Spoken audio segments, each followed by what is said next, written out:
आदाब नाजरीन, गुलिस्तान न्यूज देख रहे हैं आप। मैं हूं आपके साथ अतिया मुजीब। शुरुआत करेंगे इस उर्दू खबरनामे की। सबसे पहले नजर डालेंगे कुछ अहम सुर्खियों।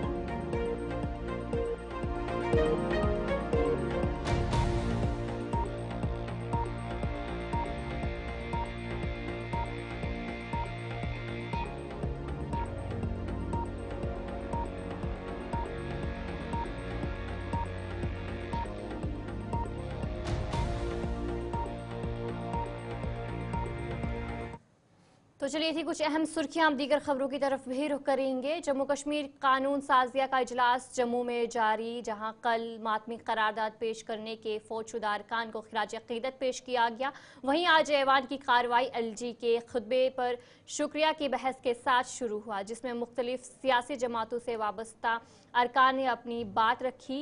एनसी, कांग्रेस, पीडीपी, बीजेपी के अरकान ने आज शुक्रिया की तहरीक में हिस्सा लिया। असेंबली के आज दूसरे दिन दफा 370 की करारदाद को लेकर सज्जाद गनी लोन ने अपनी बात रखी और हुकूमत से खसूसी दर्जे की वजाहत तलब की, जिस बीच हुकूमती मेंबरान और सज्जाद लोन के बीच नोकझोंक भी हुई। इस मौके पर भारतीय जनता पार्टी के कई मेंबरान ने सज्जाद गनी लोन की मुदाखलत की गैर आईनी करार दिया। सज्जाद गनी लोन ने पुलिस वेरिफिकेशन को लेकर असेंबली में सवाल उठाते हुए कहा कि आज भी उन नौजवानों को पुलिस वेरिफिकेशन नहीं मिल रही है जिनके रिश्तेदार मिलिटेंट रह चुके हैं, जिसके बाद सज्जाद गनी लोन ने असेंबली से वॉकआउट किया। आप उस रेजोल्यूशन को भी डालिए और मेरी अमेंडमेंट्स को भी डालें। अगर वो बोले ये सेम है, मैं माफी मांगूंगा। सवाल आपके रेजोल्यूशन में तो 370 का नाम ही नहीं है। नहीं, वहां तो एप्लीकेशन का 2019 का नाम नहीं है, रिऑर्गनाइजेशन एक्ट का नाम नहीं है। आपका है कि शादी है, शादी का कार्ड है, न उसमें दुल्हन का नाम है न दूल्हे का नाम है। मैंने तो बाज़ाब्ता आपको 370 का बोला है। You can't compare. देखिए, आप पढ़े लिखे ऑनरेबल मेंबर मैं आपसे बात करो, आप बात करो।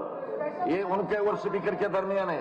आपकी बात कहने की जरूरत नहीं है, आपके बात करने की कोई जरूरत नहीं। वही मैं कहने जा रहा हूँ। सवाल है जब हमने कैंपेन में तो आप 370 बोलते थे, तो इलेक्शन जीतने के बाद ये स्पेशल स्टेटस कहां से आ गया? इसकी तो कॉन्स्टिट्यूशनल वैलिडिटी नहीं। अच्छा, मुझे ये बताइए आप, स्पेशल स्टेटस का मतलब क्या है? Should be a UT also. It could be a UT. Special status Indian constitution में जो special status Jammu and Kashmir को दिया गया था वो इनकॉर्पोरेटेड 370 में है। बस 370 वो दफा है 35A जिसका आपने जिक्र किया है। अब सुन लीजिए ना, मैं ये इंडियन कॉन्स्टिट्यूशन में चूंकि Special status does not mean Article 370. Special status does not cover what has been done to us on 5 August 2019. It does not cover Reorganization Act. Special status could even be a UT. Are we fighting for a UT? Special status is a very broad. मुझे बताइए, It does not necessarily mean 370. हम तो सिर्फ ये कह सकते हैं कि जो बाजू के पंजाब में रूल है वही हमको भी करें। Are we not equal citizens of India? आपके कंसर्न जो है देखिए, मैं आपके कंसर्न को अप्रिशिएट करता हूँ। देखिए लोन साहब, आपके कंसर्न को मैं अप्रिशिएट करता हूँ। अब सुन लीजिए, हम भी गए, we have gone to the court. Sir वहां स्पीकर साहब, बजट इजलास के दौरान आज उस वक्त हंगामा हुआ जब नेशनल कॉन्फ्रेंस से रुकन असेंबली मीर सैफुल्लाह ने कहा कि पाकिस्तान से यहां बेहतर इंफ्रास्ट्रक्चर होना चाहिए, जिसके बाद हिज़्ब इख्तिलाफ ने हंगामा किया और मीर सैफुल्लाह से कहा कि वो माफ़ी असेंबली में अपने बयान पर मांगे। और वहीं पर बीजेपी की एमएलए आरिफ पठानिया ने सज्जाद गनी के बयान पर कहा कि आर्टिकल 370 अब खत्म हो चुका है और अब इसके बारे में बात करके कोई फायदा नहीं है। वहीं पर आरिफ पठानिया ने मुतालबा किया कि पीओके के इलाकों में सहूलियातों के बारे में किए गए बयानात पर नेशनल कॉन्फ्रेंस को माफी मांगनी चाहिए। देखें, धारा 370 एक डेड लेटर है। धारा 370 एक दबा हुआ, अब एक कब्र में चला गया है। धारा 370 एक टेम्परेरी प्रावधान था, एक स्थायी प्रावधान था भारतीय संविधान में, जिसे भारत की दोनों संसदों ने उसको बरी किया है। उसके बाद भारत की जो सर्वोच्च अदालत की संवैधानिक पीठ ने उस पर अपना फैसला सुनाया है। तो हमारा मानना है कि इस गॉन चैप्टर पे और वो जाने के बाद इस पे बात करना, ना इसमें कोई तर्क है, ना कोई तथ्य है, ना कोई वैधता है, ना ही इसकी कोई संवैधानिक वैलिडिटी है। उनको जवाब दे दिया कि ये मार्क्स एक्सपंज किए जाएं, और मुझे पूरी उम्मीद है ये मार्क्स एक्सपंज किए जाएंगे हमारे असेंबली के रिकॉर्ड से। एक ऐसा देश, एक ऐसा स्टेट जिसके साथ हमारा लेना देना कुछ नहीं, हमारे डिप्लोमेटिक रिलेशंस तकरीबन जीरो पे है। हमारी क्रिकेट टीम ने भी वहां जाने से मना किया है, और ये भारत के पूरे जनमानस का प्रवाह है कि हम पाकिस्तान के साथ कोई रिलेशन ना रखें। उनकी तारीफ करना, उनके तारीफों के पुल बांधना, तो मुझे लगता है ये ना सिर्फ गलत है बल्कि इसकी वैधता और इसकी संवैधानिकता भी गलत है। और भारतीय संविधान के तहत जिन्होंने शपथ ली है और वो विधायक अगर ऐसी बात करेंगे, इसकी और भी जिसे कहते हैं एक इसका इम्पैक्ट और भी बढ़ता है। मैंने कहा कि नेशनल कॉन्फ्रेंस एक्सप्लेन करे, उमर अब्दुल्ला एक्सप्लेन करें कि उनका स्टैंड क्या है पाकिस्तान की तारीफ और पाकिस्तान की। हंगामे के बाद मीर सैफुल्लाह ने मीडिया से बात करते हुए कहा कि उन्होंने ऐसा कुछ नहीं कहा जिस पर उन्हें माफी मांगनी चाहिए। उन्होंने वजाहत पेश करते हुए कहा कि जिस इलाके से ताल्लुक रखते हैं उसकी हालत पाकिस्तान के ज़ेर इंतजाम इलाके से बेहतर होनी चाहिए। सर, आपने पाकिस्तान के इंफ्रास्ट्रक्चर की बात कही है, आपने कहा कि पाकिस्तान की सड़कें जो है वो बेहतर है, क्या आपने कंपैरिजन किया है? मैंने सड़क का नाम ही नहीं लिया। मैंने उनके पाकिस्तान के बारे में ये नहीं कहा उनका बेटर है, मैंने कहा हमारा बेटर उनसे होना चाहिए, ये मैंने बोला। अगर ये कंपैरिजन है, कोई कंपैरिजन। भारतीय जनता पार्टी जो है कह रही है कि इसमें माफी मांगनी चाहिए, आप इसको किस बात पे मैंने की क्या बात, तो उस पे मैं माफी मांगू? आप बताइए तो कोई बात मैंने की है? मैंने ऐसी कोई बात पता ही नहीं, मैंने ऐसी कोई बात। भारतीय जनता पार्टी कह रही है कि ये कहीं ना कहीं देश विरोधी है। ऐसा भारतीय जनता पार्टी के लोग मेरे से ज्यादा हिंदुस्तानी नहीं है, मैं उनसे ज्यादा हिंदुस्तानी हूँ, मैं ज्यादा देशभक्त हूँ उनसे। हाँ, उनको ये कह दीजिएगा, वो ड्रामा बनाना चाहते हो बनाए। तो क्या आपने कहा है किस तरीके से जवाब मांग रहे हैं? देखिए ये कोई पाकिस्तान की तारीफ मैंने नहीं की है।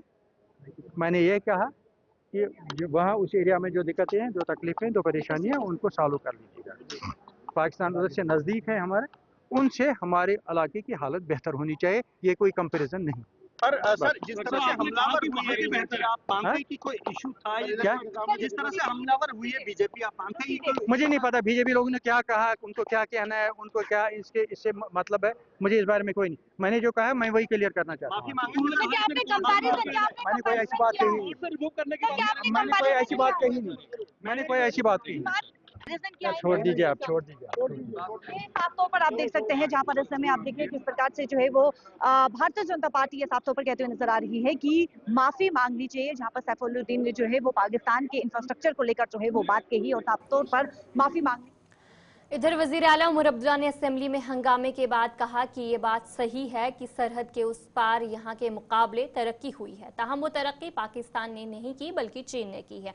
उमर अब्दुल्ला ने कहा कि पाकिस्तान इस सरहद के करीब दिखावे के लिए चीन से बेहतर इंफ्रास्ट्रक्चर बनवाया है। उन्होंने कहा कि ज़रूरत इस बात की है कि अगर कहीं खामियां हैं और काम करने की ज़रूरत है तो वहाँ काम किया जाना चाहिए और आवाम को राहत मिल सके। सर, आप सच माने, जो नजीर गुरेजी साहब ने कहा गलत नहीं कहा, लेकिन अपनी बात पूरी नहीं कर गए।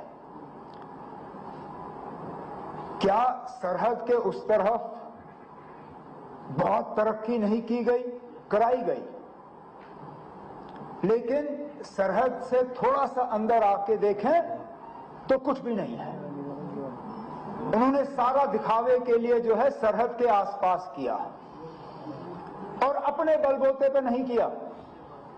जो भी वहां हुआ है वो चीन की मेहरबानी। हमने चलो जितना किया, कम किया, ज्यादा किया, उस पर हम बहस कर सकते हैं, गलत नहीं है। सैफुल्लाह मीर साहब, गुरेजी साहब, हमारे बाकी जो LOC के करीब रहते हैं आप, वहां हालात बहुत खराब हैं, लेकिन हमने किसी दूसरे मुल्क की मदद नहीं मांगी। हम चीन या अमेरिका या बर्तानिया या फ्रांस से नहीं कह गए कि आप हमारी सड़कें बनाओ। वहां अगर सड़क बनी तो चीन की बदौलत। गुरेजी साहब ने कोर्ट का जिक्र किया, ठीक है ना, अब हमने दिखावे के लिए बॉर्डर पे कोर्ट लोगों को नहीं सजाया, लेकिन बाकी जम्मू कश्मीर की तरक्की हुई। वहां बॉर्डर के इलाकों पे उन्होंने लोगों को कोट पहनाए, जेब में एक डबल पैसा नहीं। तो अब हमें ना इस झगड़े में पड़ना नहीं चाहिए। जहां तरक्की की जरूरत है वहां तरक्की होनी चाहिए, जहां बेहतर होगा। तो चलिए अब आगे बढ़ जाएंगे, जहां पर आज असेंबली में रुकन असेंबली निजामुद्दीन भट्ट ने भी पानी का मसला उठाया, जिसके बाद बहस हुई। जम्मू के मुख्तलिफ इलाकों में पीने के साफ पानी की कमी उनकी तरफ से कहा गया कि जम्मू कश्मीर के कई इलाकों में जो पीने का साफ पानी है उसकी कमी है। आज निजामुद्दीन भट्ट की तरफ से असेंबली में जो ये सवाल है वो उठाया गया, जिसके बाद बहस भी देखने को मिली, जहां पर उन्होंने कहा कि जल शक्ति की कार्यकर्दगी पर असेंबली में जो बहस है वो हुई है। इस बीच रुकन असेंबली निजामुद्दीन भट्ट ने पानी का मसला उठाया। काबीना वजीर जावेद राना ने जल शक्ति के हवाले से जवाब भी दिया। महकमा जल शक्ति वाटर सप्लाई यकीनी बनाने के लिए पुरअज़्म है। जावेद राना की तरफ से कहा गया। रुकन असेंबली निजामुद्दीन भट्ट ने कहा कि पानी एक बुनियादी ज़रूरत है और जल जीवन स्कीम के तहत हुकूमत को काफ़ी पैसे भी मिलते हैं, मगर इस पर अमल दरामद सही तरीके से नहीं हो रहा है, जिसकी वजह से कहीं ना कहीं कमी आ रही है। रुकन असेंबली निजामुद्दीन भट्ट ने कहा कि इस पर काम करने की ज़रूरत है। आज असेंबली में उनकी तरफ से जो ये सवाल है वो उठाया गया। निजामुद्दीन भट्ट इस समय एमएलए इस समय हमारे साथ मौजूद है। सर, आपने जल जीवन स्कीम की जो है वो विधानसभा सत्र में जो है वो बात कही है, क्या किस तरीके से? देखिए, जल जीवन स्कीम नेशनल लेवल की एक प्रायोरिटाइज्ड स्कीम है, बहुत अहम स्कीम है और पूरे मुल्क में नल के ज़रिए पानी पहुंचाने का जो ये स्कीम है ये एक बुनियादी ज़रूरत है और एक वेलफेयर स्टेट का तकाजा यही होता है कि बुनियादी ज़रूरतों को पूरा किया जाए। इस स्कीम में भारत सरकार से हर स्टेट को सफिशिएंट पैसा आता है। जम्मू कश्मीर को भी 2019 से जब से ये स्कीम बनी पैसा आया, पैसे की कमी नहीं, मैन पावर की भी कमी नहीं है, लेकिन एग्जीक्यूशन में कुछ खामियां रह गई हैं या रिसोर्स की कमी आती है या मैकेनिकल फॉल्ट्स आते हैं या बाद में मैनेजमेंट की कमियां रहती हैं।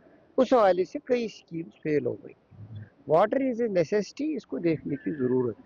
हमने उसी हवाले से सवाल उठाया कि स्कीम्स पे पैसा खर्च करने के बाद अगर आप 100% एग्जीक्यूशन दिखाते हो तो स्कीम 100% फंक्शनल भी होनी चाहिए, फिल्टर्ड वाटर मिले और नल का जो लगाना हो वही लगा हो, बाकी जो उसमें मैकेनिकल कंपोनेंट्स लगने हो वही लगें, जिस ढंग से DPR बना हो उसी ढंग से प्रोजेक्ट दिखे। ऐसा कई स्कीम में नहीं दिखता है।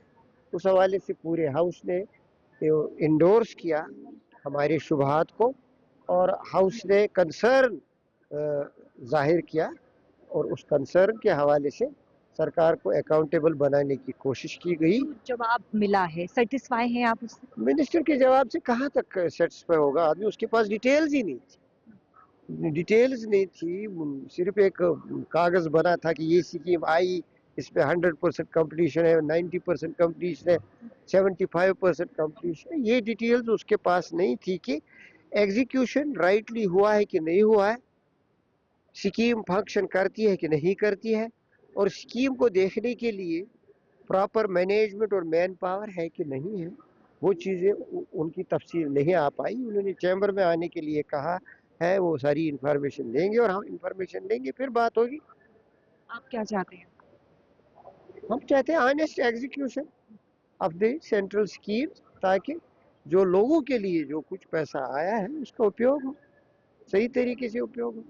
बहुत शुक्रिया बातचीत करने के लिए। देखिए, जल जीवन स्कीम को लेकर जो है वो एमएलए निजामुद्दीन भट्ट ने जो है वो विधानसभा सत्र में जिला पुंछ के डिप्टी कमिश्नर विकास कुंडल ने शक्ति अदघोष फाउंडेशन के तहत नशा मुक्त समान थीम पर ख्वातीन की मोटर बाइक रैली का आगाज किया। ख्वातीन की मोटर बाइक रैली को डाक बंगले पुंछ से रवाना किया गया, जिसका मकसद ख्वातीन को बाइख्तियार बनाना और नशे से पाक मुआशरे की आगाही फराहम करना था। डिप्टी कमिश्नर ने बाइक सवारों की हौसला अफजाई भी की।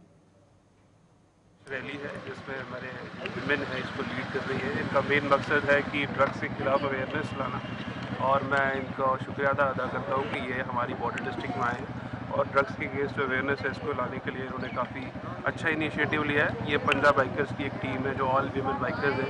ये डिफरेंट ड्यूटीज़ और डिफरेंट स्टेट से हैं, जम्मू से भी लोग हैं और डिफरेंट प्रोफेशंस को बिलोंग करते हैं, और बहुत अच्छे तरीके से इस मैसेज को ये पूरे डिस्ट्रिक्ट में ले रहे हैं। और काफ़ी कल भी इन्होंने वेंडर में गर्ल वीमेन कॉलेज में एक प्रोग्राम रखा था, आज ये यहाँ से पुंछ में अपना टूर ख़त्म करके जा रहे हैं। और इनका जो टूर है इसका एक ही मकसद है कि जो ड्रग्स के खिलाफ हमारी अवेयरनेस है, जो हमारी डिस्ट्रिक्ट एडमिनिस्ट्रेशन, पुलिस एडमिनिस्ट्रेशन और यूटी एडमिनिस्ट्रेशन मिलके एक उन्होंने भी ड्रग्स के खिलाफ शुरू कर रखी है, उसी के अंदर भी ये कंट्रीब्यूट कर रही है। मैं चाहता हूँ इनकी इंस्पिरेशन को देख के बाकी लड़कियाँ भी सामने आए, एक तो ओवरऑल कॉन्फिडेंस उसका बढ़े और देखें कि कैसे डिफरेंट फील्ड्स में होने के बाद यूथ भी एक माउंटेन राइडिंग जैसे शौक को अपना पूरा करें और साथ साथ ड्रग्स के खिलाफ जो इनका मेन मैसेज है उसको ही फॉलो करें।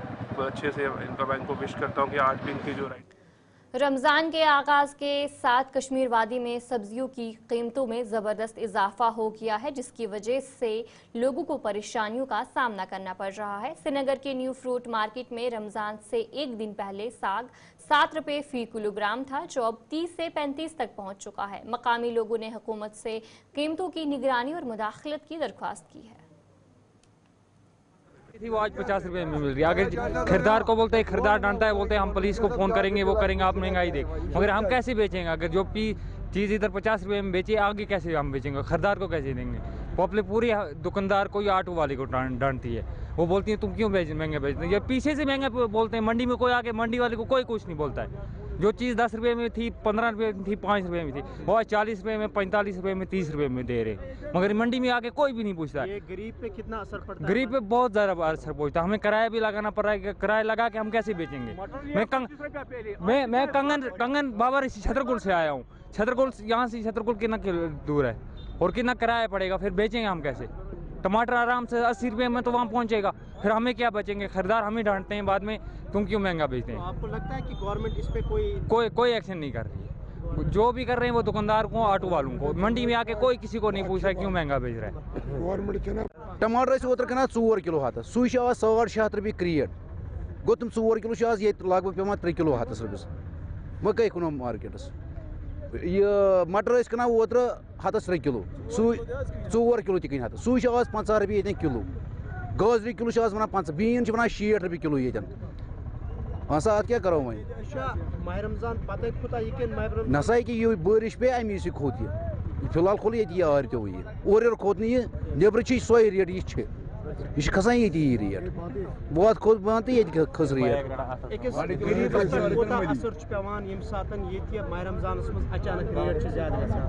मुसलमानी सोट बो सालम मुसलमानी पे गरीब क्या कर सह कह वनस 60 रुपये 70 रुपये किलो, सू ओतर 30 रुपये किलो, सू आज 50 रुपये कना, 60 रुपये कना किलो। सह फिलहाल शंगती सरकार क्या गो DC VC वुचान रेट तुम वो तुम सारे करो वो तुम क्या रेट दिवान ये मुझे किलो 10 रुपये, सू वातनोक 40 रुपये, गोगज किलो 50 रुपये ये। हाँ सर सह रोजान नारबल, नाव आफ्ताब अहमद डार। ओतर मंडी दिवान ये अस रेट आसान, आज मंडी मटर 55 रुपये, ओतर कना 2.5 किलो तो 100 रुपये, आज ये पे 50 रुपये 55 रुपये मटर किलो। वन वो क्या करो क्या सारिम बई या द्रजर वनस वो क्या करो ना माह रमजान पे अहन आ क्या गरीब तो हेन ये कहीं गर वनस बिहत तो करो कम दह या खलक तो हेन और गसा तुलो क्या ये द्रजर द्रजर अहन आ गवर्नमेंट सस्त गई सब्जी गई तो कनो लुक तो बचान तो बचो क्या वनो ये कंस नश। श्रीनगर के नौशेरा सोरा इलाके के मकामी लोगों ने शिकायत की है कि मस्जिद का मामला पिछले 2 सालों से इंतजामिया के पास ज़ेर गौर है, मगर अभी तक कोई काम इस पर नहीं किया गया है। मकामी लोगों ने कहा कि इससे फसाद का खदशा पैदा हो सकता है। मकामी लोगों ने इंतजामिया से फौरी मुदाखलत की दरख्वास्त की है। झगड़ा हुआ है परसों, उसी पे हम निकले हैं यहाँ पे। अगर ये मस्जिद 2.5 साल से बंद है, अकाउंट फ्रीज है, अगर इन्होंने ऑडिट दिया है, पुरानी कमेटी क्लियर है, तो ये क्यों नहीं छोड़ रहे हैं मस्जिद? ये हमें यहाँ पे कत्लो गारत के लिए छोड़ रहे हैं। ये बंदे यहाँ पे कत्ल करेंगे, फिर ADC साहब आएगा, फिर बाकी एडमिनिस्ट्रेशन आएगी, वो किस चीज़ का वेट कर रहे हैं? अगर उन्होंने 23 जनवरी को एक साथ बयान दिया था, हम आपको 1 हफ्ते के अंदर अंदर पूरी डिटेल बता देंगे मस्जिद में क्या। ये ADC साहब ने बताया, उन्होंने हमें बुलाया था, यहाँ के बाशिंदों को बुलाया था, बोल रहा था 2 बंदे दे दो, एक साइड से 2 बंदे दे दो दूसरे साइड से। हमने कोशिश की, फिर भी यहाँ के जो हमारे अपोजिशन में रहे हैं इस वक्त अस्तानी आलिया की कमेटी, वो बुजुर्ग ठीक बात कर रहे हैं, अपने हिस्से से वो ठीक बात कर रहे हैं, मगर कुछ अफराद उसमें इंतशार फौरा रहे हैं, हमें यही चाहिए, हमें वो चाहिए, जो यहाँ के लोगों को मंजूर नहीं है। ये आपको खुद ही बोलेंगे वो हमें मंजूर वो मुतालबात है कि नहीं। कोर तम तम सातन ऐलान दोपन पृछुन सारे वन सा वन क्या कर तम नस तम सातन फैसले न्यूक कि असा कर कैंचन दोहन अंदर अंदर यथा बन अकाई कमेटी आस्थान मस्जिद शरीफस, मगर वनुक तान नसा अंदो न कहें, हालांकि प्यारान वनुक तान कहें। मे अनमत यम जन 5 पॉइंट्स यमन पे कर थोड़ा सा ना बह वन मे क्या करो यम सात मो मकसद अको चीज जन यह मशीद अकाउंट बंद यह। महकमा देही तरक्की की तरफ से आज बडगाम के राजवान हल्के में सफाई मुहिम शुरू की गई। इस मौके पर deputy commissioner, sub division magistrate, BDO और मकामी अफराद ने शिरकत की। महकमे के अफसरान ने इस मौके पर कहा कि सफाई की मुहिम कामयाब बनाने के लिए तमाम अफराद का ताउन जरूरी है। मकसद है पन ओंद थो साफ बे सफाई लोकल ब्लॉक डेवलपमेंट अफसर बडगाम टीम आमुत तो यमो दोप अगले मुझ साफ कर अम पे ोट ये जमा गो यह नुनम यह त्रवन डंपिंग साइट पे अम्ब्रवा योर गाड़ तो तथ गो असली इशू डंपिंग साइट हूँ तो तम वज त्रावान कहें, मगर वो आए ब्लॉक डेवलपमेंट अफसर बडगाम टीम तो यमो दोप दिमो ताउन तुम दिव ताउन तो यह ोट तुलो थोद आम लुकन खतर यह मैसेज कि मतलब अगर नुन तुम वनकस डंपिंग साइट कहें पन गश चराई लैंड तथ मज अगर दोब खनो 20 बाय 20 10 बाय 10 या कह गर ोट नीर सह त्रो तथ। आज के ड्राइव एक इंफॉर्मेशन, एजुकेशन और कम्युनिकेशन एक कैंपेन चलेगी। ये करीब जो हमारा रमजान का महीना, रमजान के महीने में ये कैंपेन चलेगी। तो इस कैंपेन के तहत लोगों को आगाह किया जाएगा, अवेयर किया जाएगा और इनको एजुकेट किया जाएगा कि सॉलिड वेस्ट मैनेजमेंट कितना ज़रूरी है, कितना ज़रूरी है कि हम अपने घरों में सॉलिड वेस्ट को सेग्रीगेट करें और कितना ज़रूरी है हम इसको साइंटिफिक वे में डिस्पोज ऑफ करें। लोगों को ये भी आगाह करना है कि ये जो वेस्ट निकलता है इसको इससे कितनी मौलिक बीमारियां फैल सकती है अगर हम इसको साइंटिफिक वे में डिस्पोज ऑफ ना करें।